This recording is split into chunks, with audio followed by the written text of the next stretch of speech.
લોકસભા સામાન્ય ચૂંટણી 2024 સંદર્ભે 21 છોટાઉદેપુર મત વિભાગના મદદનીશ ચૂંટણી અધિકારી શ્રી અને નાંદોદના પ્રાંત અધિકારી શ્રી ડોક્ટર કિશનદાન ગઢવીએ જણાવ્યું કે ચૂંટણી મતદાનના દિવસે દિવ્યાંગ અશક્ત વૃદ્ધો માટે વ્હીલચેર અને આવકગમન માટે પિંક ઓટો રિક્ષાની સુવિધા ઊભી કરી છે. વધુમાં શ્રી ગઢવીએ કહ્યું કે નાંદોદ વિધાનસભા મત વિસ્તારમાંથી સક્ષમ એપ મારફત સૌથી વધુ 30 વ્હીલચેરની લોકો દ્વારા માંગણી કરવામાં આવી છે, જે રાજ્યભરમાં સૌથી વધુ નોંધણી થયેલી છે, જેને મંજૂર કરવામાં આવી છે.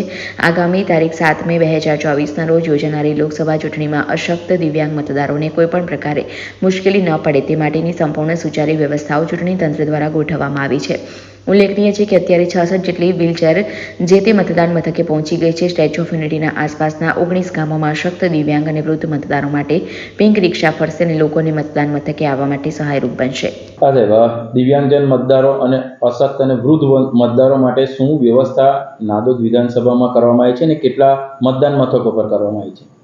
આપણે સક્ષમ એપ્લિકેશન મારફત 30 પીડબ્લ્યુડી મતદારોની નોંધણી થયેલ છે, જેની મંજૂરી આપવામાં આવેલ છે. એ અંતર્ગત સ્ટેચ્યુ ઓફ યુનિટી ઓથોરિટીમાં માનનીય સીઈઓ શ્રી અગ્રવાલ સાહેબના અને જિલ્લા ચૂંટણી અધિકારી શ્વેતા તેવતિયા મેડમના માર્ગદર્શન હેઠળ એક એમઓયુ થયેલું છે, જે અંતર્ગત ઓથોરિટી છે એ એમને વ્હીલચેર ફાળવવાની છે અને પિંક રિક્ષા ફાળવવાની છે. તેમાં હાલ એમણે 50 વ્હીલચેર અમને ફાળવેલી છે અને 6 રિક્ષા મતદાનના દિવસે ફાળવશે. ટોટલ 66 પીડબ્લ્યુડી મતદારો છે. 66 આપણે વ્હીલચેર છે એ મતદાન મથકે પહોંચી ગયેલ છે. એટલે આપણા કોઈ પણ પીડબ્લ્યુડી મતદાર અથવા અશક્ત મતદારને મતદાન મથક સુધી પહોંચવામાં કોઈ તકલીફ ન પડે એ જિલ્લા ચૂંટણી તંત્ર સુનિશ્ચિત કરી રહ્યું છે. સાહેબ, ઈ રિક્ષાની વાત કરીએ તો ઈ રિક્ષા કયા વિસ્તારોમાં ફાળવવામાં? ઈ રિક્ષા છે એ જે ઓથોરિટીના 19 ગામ છે ત્યાં જે આપણા અશક્ત મતદારો હશે એમને ઘરેથી લઈ જવા અને મતદાન મથક સુધી પહોંચાડવા માટે ઉપયોગમાં લેવામાં આવશે.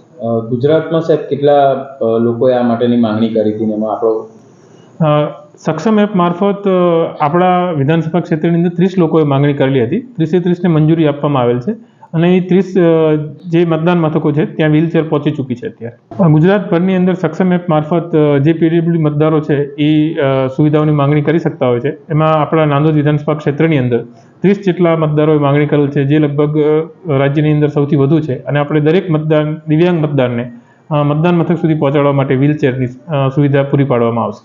તમારું નામ? હું doctor Kishandan Jabardan Gadhvi, assistant returning officer અને પ્રાંત અધિકારી રાજપીપળા.